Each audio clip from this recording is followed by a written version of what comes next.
콩쥐, 팥쥐. 옛날 옛날 사이좋은 부부가 알콩달콩 살고 있었어. 하지만 부부는 자식이 없어 늘 마음 한구석이 허전했지. 부부는 매일 밤 달을 보며 빌었어. 비나이다, 비나이다. 저희도 아이를 갖게 해주세요. 하늘도 감동했는지 어느 날 부부는 예쁜 딸 콩쥐를 낳게 됐지. 방긋방긋 웃는 모습이 꼭 하늘에서 내려온 선녀 같구나. 아버지는 덩실덩실 춤을 추면서 기뻐했어. 그런데 그 기쁨이 채 가시기도 전에 슬픈 일이 생기고 말았어. 콩쥐 어머니가 덜컥 병에 들고 만 거야. 어머니는 시름시름 앓다가 훌쩍 세상을 떠나고 말았지. 콩쥐가 태어난 지 겨우 100일 만이었지. 아버지는 어린 콩쥐를 금이야 오기야 정성껏 키웠단다. 마을 사람들도 모두 가엾은 콩쥐를 예뻐했지. 콩쥐는 비록 어머니는 없었지만 사람들의 사랑을 듬뿍 받으며 무럭무럭 자랐어. 그런데 콩쥐는 홀로 계신 아버지가 늘 안타까웠지. 아버지, 새어머니가 계셨으면 좋겠어요. 아버지는 자신을 생각하는 콩쥐의 착한 마음을 잘 알고 있었단다. 그래, 얼마 후 아버지는 새 부인을 맞았어. 그런데 콩쥐의 새어머니는 성격이 고약하고 심술 맞았지 뭐야. 또 새어머니가 데리고 온 딸 팥쥐도 엄마를 꼭 닮아 욕심꾸러기였어. 마, 나 안 쓸고 뭐 하고 있는 거야? 아이고, 여기는 또 왜 이렇게 지저분하니? 새어머니는 콩쥐가 쉴 틈도 없이 들들 일을 시켜댔어. 엄마, 아버지가 사준 콩쥐 옷 내가 입을래. 팥쥐는 콩쥐가 가진 것은 모두 홀랑홀랑 빼앗았지. 하지만 매일 밖에서 일하는 아버지는 콩쥐가 구박당하는 줄도 몰랐어. 착한 콩쥐는 남몰래 콩알 같은 눈물을 뚝뚝 흘리곤 했단다. 어느 날 새어머니는 콩쥐와 팥쥐에게 밭을 매라고 했어. 팥쥐에게는 튼튼한 쇠호미를 주고는 폭신폭신 모래밭을 매라고 했어. 콩쥐에게는 나무로 만든 호미를 주고는 울퉁불퉁 자갈밭을 매라고 했지. 팥쥐는 금세 모래밭의 잡초를 쏙쏙 다 뽑았어. 콩쥐도 열심히 일했지만 자갈밭의 잡초를 뽑는 것은 쉽지가 않았단다. 그러다 결국 나무 호미가 댕강 부러지고 말았어. 이를 어쩐담. 콩쥐는 새어머니에게 혼날 일이 무서워 눈물이 났지. 그때였어. 하늘이 번쩍번쩍 하더니 소가 한 마리가 불썩 내려앉지 뭐야. 그리고는 콩쥐 대신에 척척 자갈밭을 매는 거야. 소야, 고마워. 내 덕분에 살았다. 콩쥐는 울음을 그치고 한발 웃음을 지었어. 나무 호미로 자갈밭 풀을 다 뽑았다고? 새어머니와 팥쥐는 어려운 일을 해낸 콩쥐가 더 얄미웠어. 다음날 새어머니는 또 콩쥐를 불렀어. 이번에는 항아리에 물을 가득 채우라는 거야. 찰랑찰랑 가득 채워 넣어야 해. 팥쥐도 옆에서 신이 난 듯 거들었어. 부지런한 콩쥐는 얼른 물을 길어 항아리에 부었어. 주르륵 찰찰. 그런데 아무리 물을 부어도 항아리가 채워지지 않는 거야. 항아리 바닥을 보니 글쎄 구멍이 나 있지 뭐야. 그래서 물이 줄줄 새는 거였어. 이를 어째, 구멍난 항아리에 물을 어떻게 채운담? 그때 펑 하는 소리와 함께 두꺼비 한 마리가 나타났어. 콩쥐야, 내가 도와줄 테니 울지 마. 두꺼비는 팔짝 항아리 속으로 들어가더니 깜짝같이 구멍을 막았어. 콩쥐가 출렁출렁 항아리에 물을 부으니 금세 물이 차올랐지. 새어머니와 팥쥐는 항아리에 가득 채워진 물을 보고 깜짝 놀랐어. 분명 바닥에 구멍이 나 있었는데 제주도 좋아? 며칠 후 콩쥐의 외갓집에서 잔치가 열린다는 소식이 들렸어. 저도 외갓집 잔치에 가고 싶어요. 공쥐는 조심스럽게 새어머니에게 말을 했어. 정 가고 싶으면 마당에 있는 곡식을 콩콩 다 찢고 배 한 피를 종종 다 짜고 나오렴. 그리고는 팥쥐만 데리고 신이 나서 잔치집에 갔지.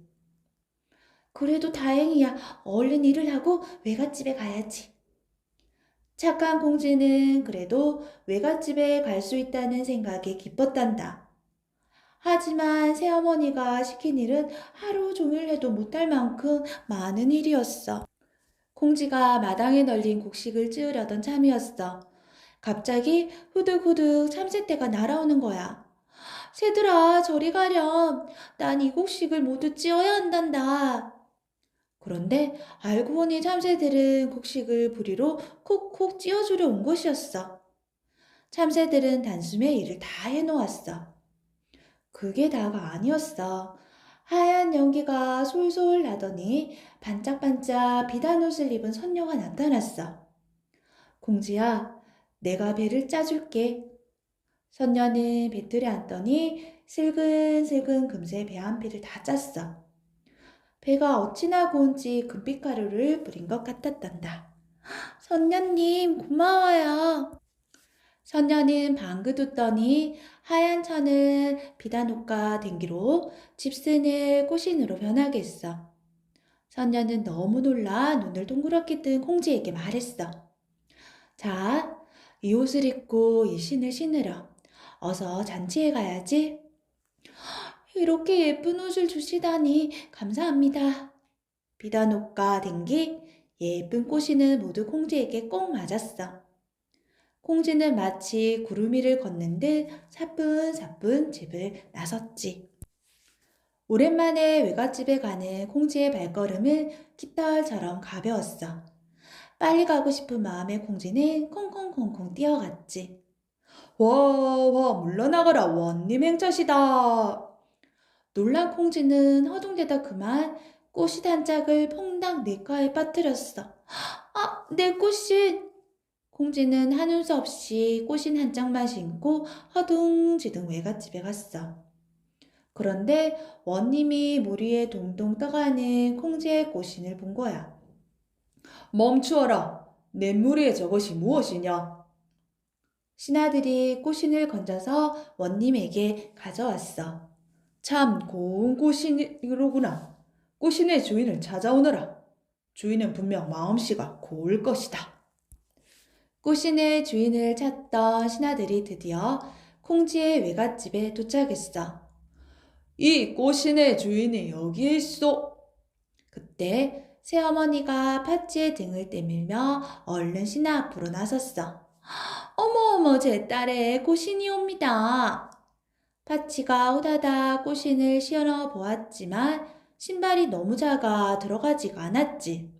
누구 앞에서 거짓말을 하는 게냐? 신하들의 호된 꾸지람에 팥쥐와 새어머니는 아무 말도 못했지. 아, 발이 조금만 작아서도 딱 맞는 건데. 팥쥐는 입을 삐죽거리며 못내 아쉬워했어. 그때였어. 여우개들, 그건 공주의 꽃이니라오. 여기 공주의 꽃인 한 짝이 없지 않소. 옆집 할아범이 콩쥐의 발을 가리키며 말했어. 그제야 구석에 있던 콩쥐가 슬며시 앞으로 나왔어. 다른 쪽 발에도 똑같은 꽃신을 신고 있었지. 콩쥐가 꽃신을 신자 당연히 발에 쏙쏙 맞았어. 신하들은 콩쥐를 원님에게 데려갔어. 오, 당신의 꽃신의 주인이군. 원님은 아름다운 콩쥐를 보고 첫눈에 반하고 말았지. 저와 혼인해 주시겠습니까? 콩쥐는 발그레진 뺨으로 고개를 끄덕였어. 원님과 콩쥐는 성대한 혼례를 올렸어. 그런데 새어머니와 팥쥐는 어떻게 되었을까? 둘은 그동안 콩쥐를 괴롭힌 벌을 받을까봐 벌벌 떨고 있었대. 하지만 착한 콩쥐는 새어머니와 파치의 잘못을 모두 용서해 주었지. 새어머니와 파치도 더 이상은 콩쥐를 괴롭히지 못했을 거야. 금도끼, 은도끼. 옛날 옛적 착하기로 소문난 돌쇠라는 나무꾼이 살고 있었어.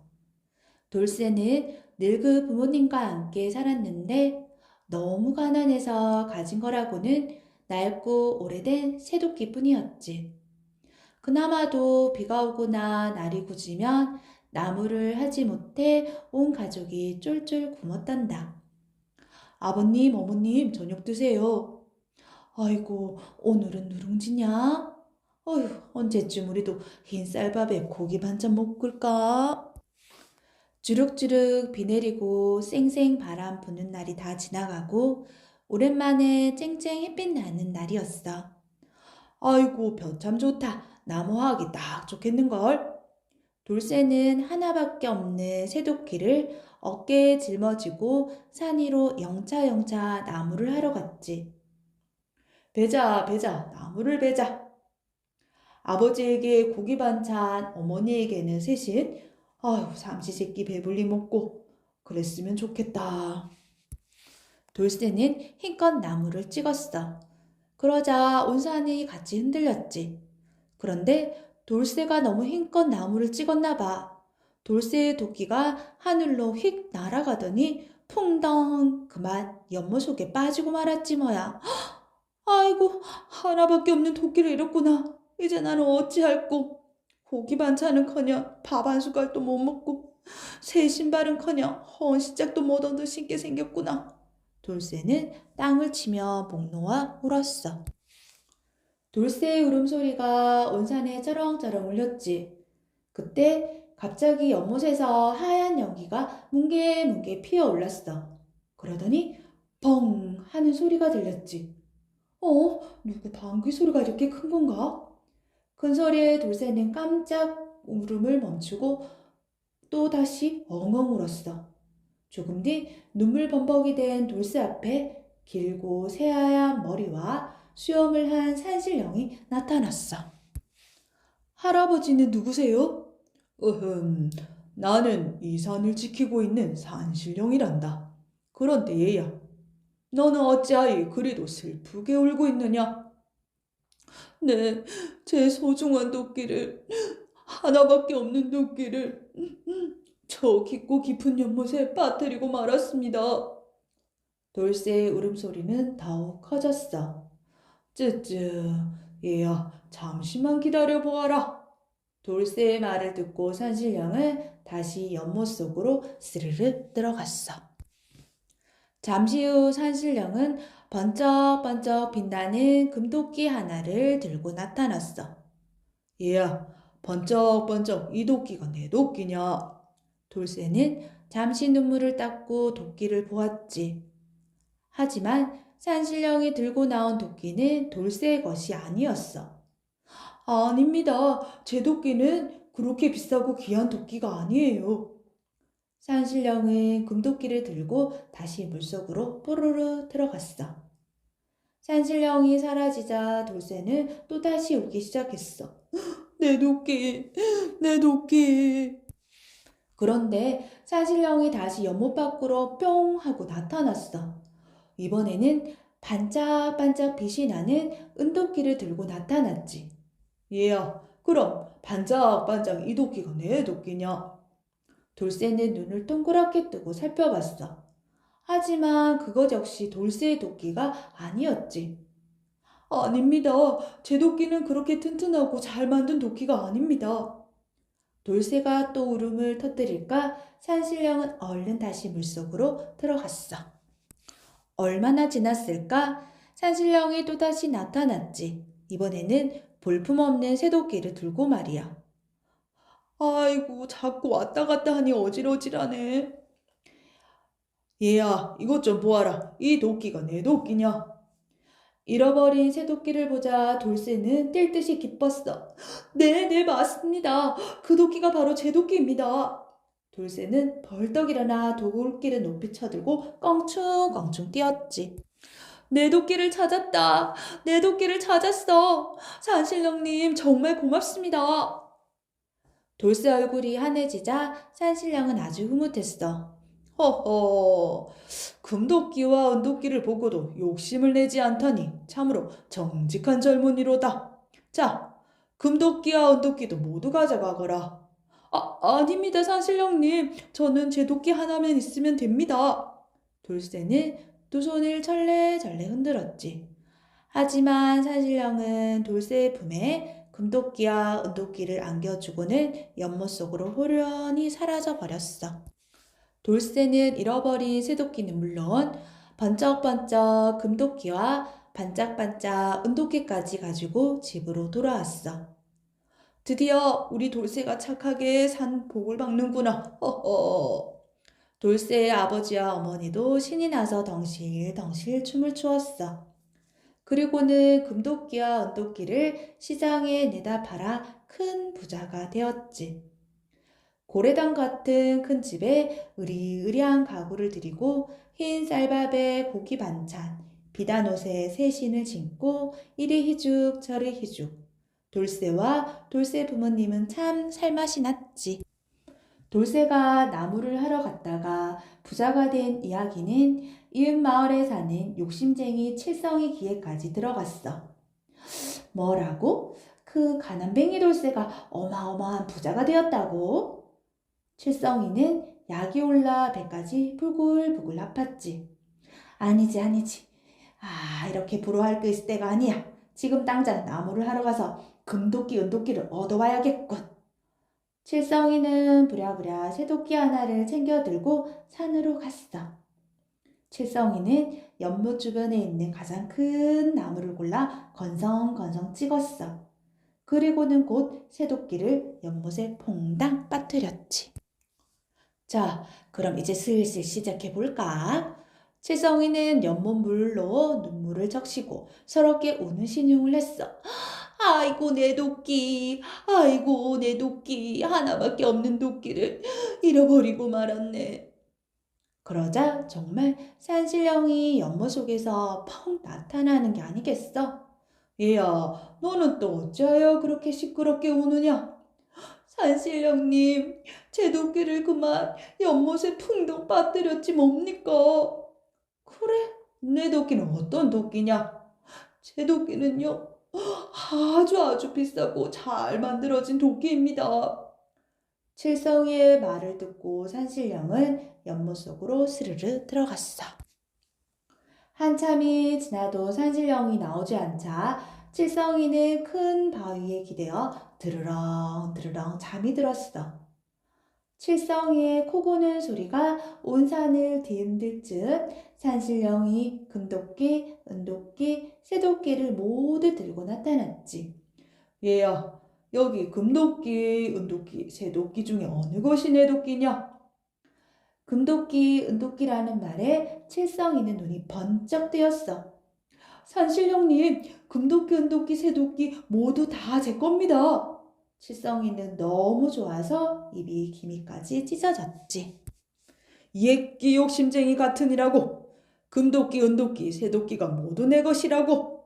너 같은 녀석에게는 금도끼, 은도끼는 물론이고 쇠도끼도 돌려줄 수 없다. 썩 물러가거라. 산신령은 칠성이를 호되게 나무라고 연못으로 쏙 들어가 버렸어. 물론 금도끼, 은도끼, 쇠도끼도 모두 가지고 말이야.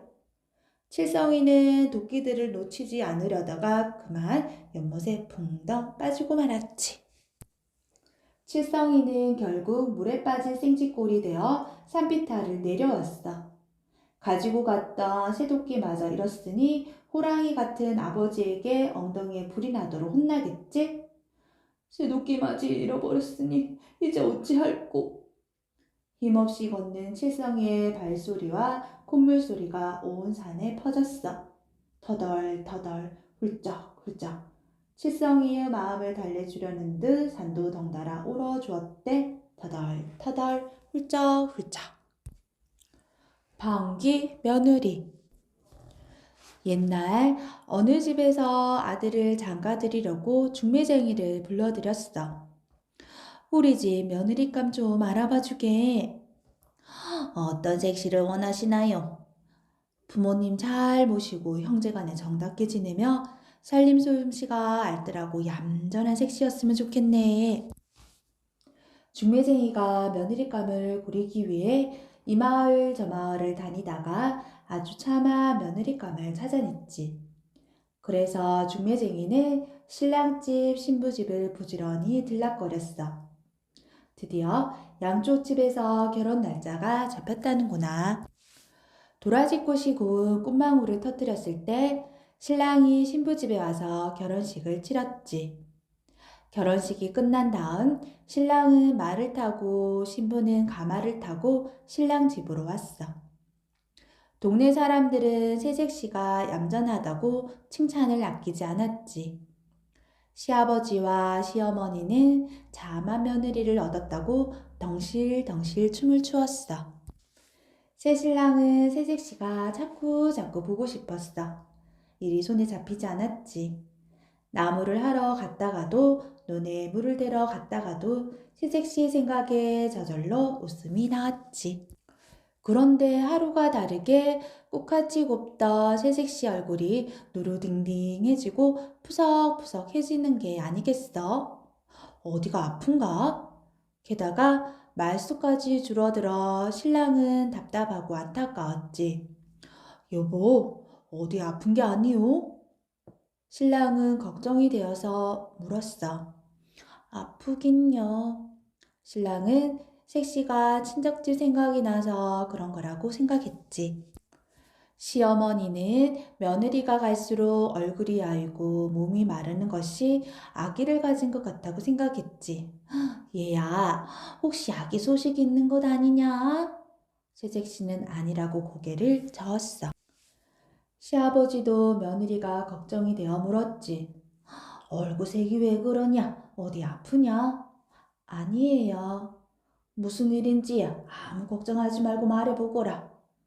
부끄러워서 말 못하겠습니다.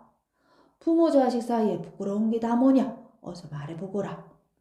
며느리는 망설이다 작은 목소리로 겨우 말했어. 방귀를 억지로 참다 보니 병이 났습니다. 시아버지는 별일도 다 있어 하면서 웃고 말았지. 방귀를 못 뀌어서 병이 났단 말이냐? 그까지 방귀 그럼 끼면 되지 않느냐? 제 방귀는 너무 요란해서 함부로 못 낍니다. 허허, 대체 얼마나 요란하길래? 사람이 날아가요. 시아버지는 며느리가 허풍을 떠는 것이라고 생각했어. 아가, 괜찮으니 어서 끼어라.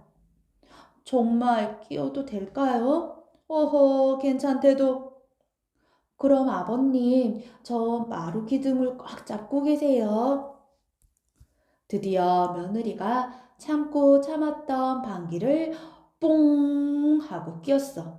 그런데 이게 웬일이야. 그 방귀 소리가 어찌나 요란하든지 시아버지는 기둥을 안고 뱅글뱅글 돌고 부엌에서 밥을 푸던 시어머니는 솥뚜껑 꼭지를 쥐고 뱅글뱅글 돌고 나무를 해서 문을 들어서던 신랑은 나물 지고 하늘로 푹 솟았다가 뚝 떨어지지 뭐야.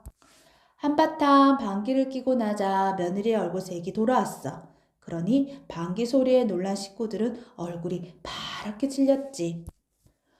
방귀 두 번만 뀌었다간 집이 무너지고 식구들 몸이 성할지 않겠군. 우리 식구 제명에 못 살겠다. 며느리가 방귀를 낄 때마다 소동이 일어날 텐데 정말 야단났지. 저런, 며느리 그냥 두었다간 집안 망한다. 시어머니와 시아버지는 고개를 절레절레 흔들었어. 신랑은 하늘로 솟았다가 떨어지는 바람에 정신을 못 차리고 멍청하게 앉아 있었지. 아가, 내가 방귀를 낄 때마다 우리 식구 모두 놀라 넘어질 것이고 너는 너더러 방귀를 마음대로 못 껴서 힘들 것이니 아무래도 내가 친정으로 가는 게 낫겠다. 시아버지는 며느리를 데리고 친정으로 갔어. 한참 걸어가다 보니 다리도 아프고 배도 고팠어. 잠시 길가에 앉아 쉬던 시아버지가 대추나무 꼭대기에 매달린 빨갛게 익은 대추를 보고 혼잣말을 했지. 오호, 저 대추 좀 먹었으면. 며느리가 그 소리를 들었어. 아버님, 제가 따드리지요. 아버님은 저쪽에 가 계십시오. 시아버지는 며느리가 하라는 대로 멀찌감치 떨어져서 지켜보았지. 며느리가 궁둥이를 하늘에 대고 방귀를 뽕 뀌었어. 그러자 대추가 우두두둑 떨어지는 거야.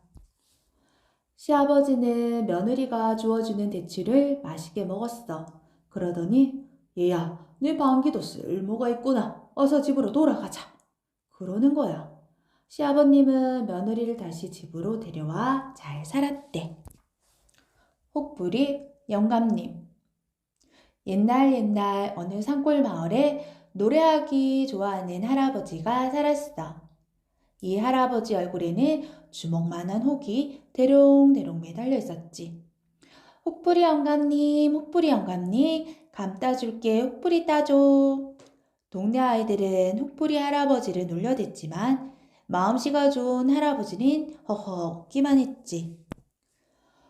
혹부리 할아버지네 집 옆에는 마음씨 고약한 할아버지가 한 분 더 살았어. 이 할아버지 얼굴에도 주먹만한 혹이 대롱대롱 매달려 있었지. 심술부려 영감, 감 따줄게, 심술부려 따줘. 동네 아이들은 이 할아버지도 놀려댔어. 그러자 심술부리 할아버지는 부지깽이를 휘둘러 아이들을 쫓아냈지. 하루는 흑부리 할아버지가 산으로 나무를 하러 갔지. 흥겹게 노래 부르며 나무를 하다 보니 할아버지는 어느새 산속 깊이 들어왔어. 어라, 해저무는 줄도 몰랐네. 그래서 허둥지둥 집으로 돌아가려고 산을 내려가다가 그만 길을 잃어버렸던 거야. 큰일 났군. 어디 하룻밤 묵을 데가 없을까? 그때 희미한 불빛이 새어나오는 집 한 채가 보였어. 옳지, 저기 가서 하룻밤 자야겠군. 혹부리 할아버지는 캄캄한 숲길을 걸어 빈집을 찾아갔어. 한밤중이 되자 혹부리 할아버지는 무섭기도 하고 심심하기도 했어. 심심한데 노래나 불러볼까? 그때 마침 방귀가 나오려고 해서 할아버지는 얼른 방귀 노래를 불렀지. 방구방구 나가신다. 오가리 대가리 바쳐라. 먹을 것은 없어도 냄새나 맡아라. 뽕! 혹부리 할아버지는 시원하게 방귀를 뀌었어. 그런데 그 순간 옆방에서 무슨 소리가 들려오는 거야.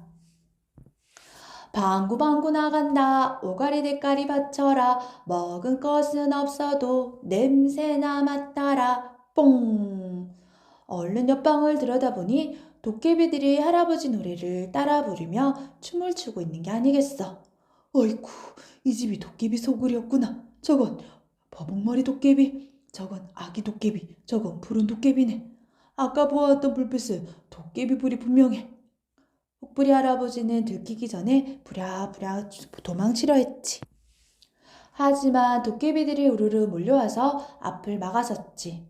할아버지, 노래 한 가락도 불러보세요.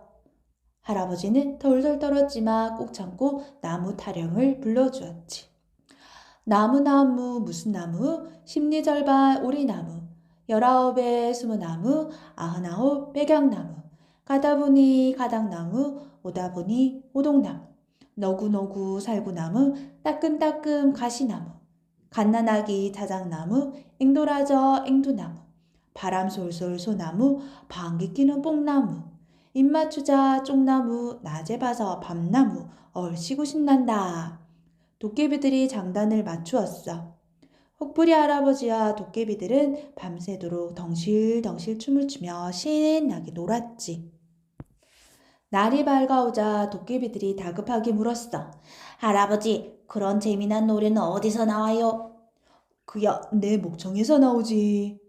우리도 목청이 있는데 혹시 할아버지 얼굴에 달린 노래 주머니 아니에요? 아니, 이건 그냥 혹이지. 할아버지 그러지 말고 보물을 드릴 테니 그 노래 주머니 파세요. 도깨비들은 대롱대롱 매달려 있는 혹을 신기한 듯 들여다보며 떼달라고 졸라댔지. 얼굴에 붙은 혹을 어떻게 떼준단 말이냐? 그건 걱정일랑 말고 노래나 더 불러주세요. 혹부리 할아버지가 노래를 부르자 도깨비들은 흔들흔들 춤을 추며 방망이를 휘둘렀어. 노래 주머니야 떨어져라 뚝딱. 도깨비들은 눈 깜짝할 사이에 혹을 떼가지고 숲속으로 사라졌어. 방에는 덩그러니 보물자루만 남아있지 뭐야. 할아버지는 흥얼흥얼 노래하며 산을 내려왔지. 혹 떨어진 자리 한번 만져보고 보물자루 한번 만져보고 꿈이냐 생시냐 하면서 말이야. 혹부리 할아버지는 이제 부자가 되었어. 할머니는 혹이 없어졌다고 싱글벙글 좋아했어. 반짝반짝 운동과 번쩍번쩍 금돈으로 잔치도 벌였지. 동네 사람들도 혹부리 할아버지가 착해서 복 받았다고 모두들 기뻐했어.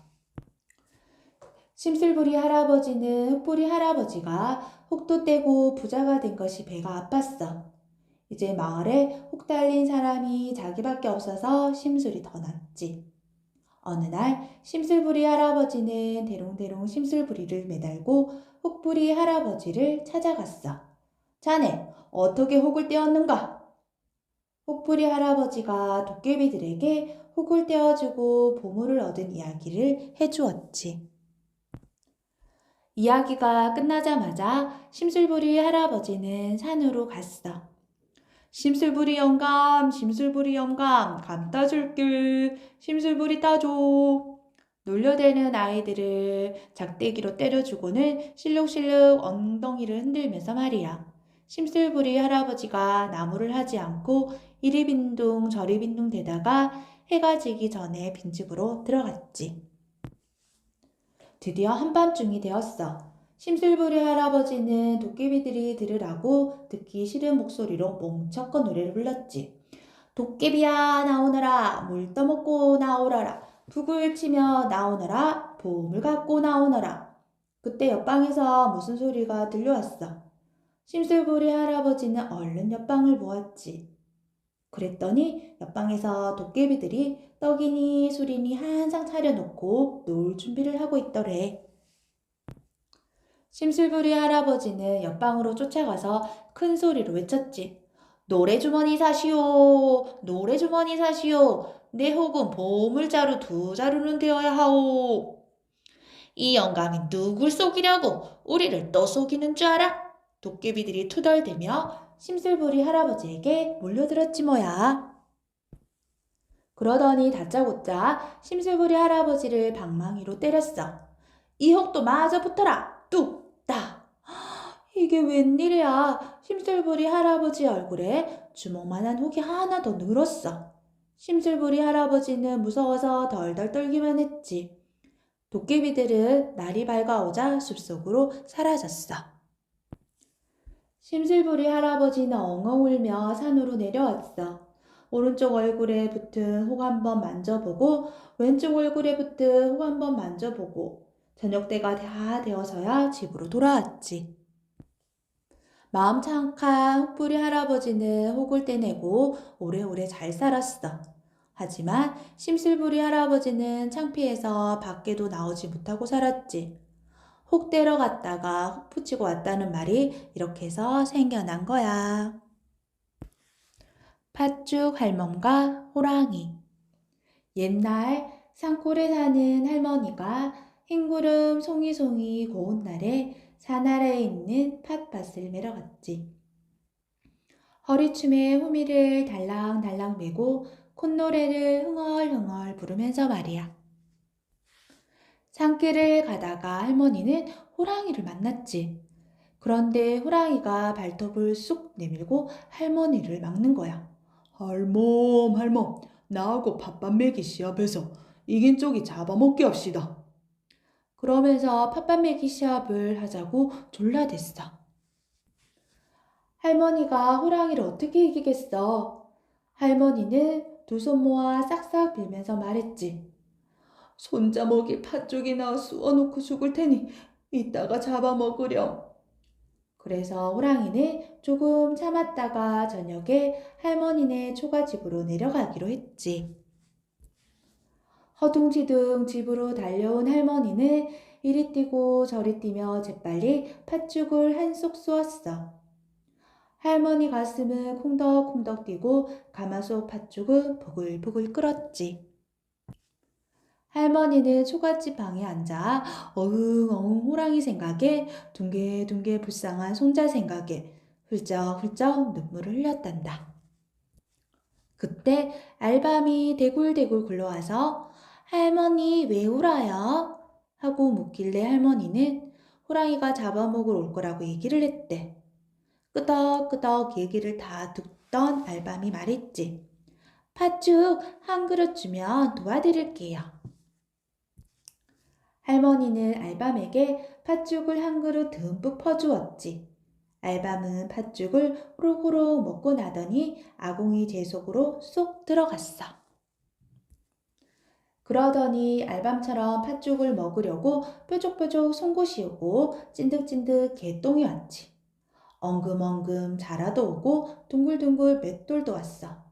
널쩍널쩍 멍석이 오고 성큼성큼 쥐개까지 와서 할머니 팥죽 한 솥을 다 먹었어.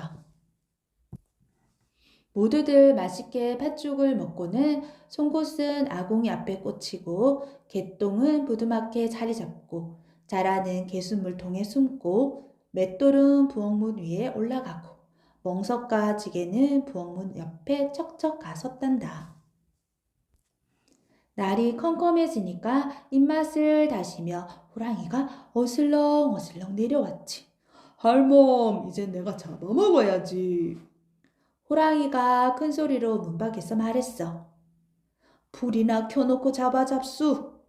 할머니의 말에 호랑이는 기분이 좋아 불씨를 가지러 아궁이로 달려갔지. 호랑이가 머리를 들이밀고 아궁이 불을 후후 부는데 숨었던 알밤이 탁 튀어올라 호랑이 눈을 때렸어. 눈을 맞은 호랑이가 깜짝 놀라 엉겹결에 들어 벌렁 나자빠지자 이번에는 송곳이 엉덩이를 콱 찔렀지. 아이쿠, 엉덩이야. 깜짝 놀라 일어난 호랑이가 엄격결에 부뚜막을 짚었는데 개똥이 찐득찐득 손에 잔뜩 묻었지. 더러워라. 개수물통에 첨벙 손을 담그자 자라가 옳다구나 하고 냉큼 손을 꽉꽉 물어댔어. 그제야 겁이 더럭 난 호랑이가 할머니 생각도 잊어버리고 허둥지둥 도망치기 시작했어. 그런데 부엌문을 막 지나는데 호랑이 머리에 맷돌이 쾅 떨어지고 호랑이 목숨이 뚝 끊어졌지. 이제껏 구경하던 멍석이 돌돌 와서 죽은 호랑이를 돌돌 말아 놓았지. 그랬더니 지게가 널름지고서 성큼성큼 멀리 가버렸어. 그리고 호랑이한테서 살아난 할머니는 손주와 팥죽을 쏘아 먹으며 오손도손 행복하게 잘 살았다고 하네.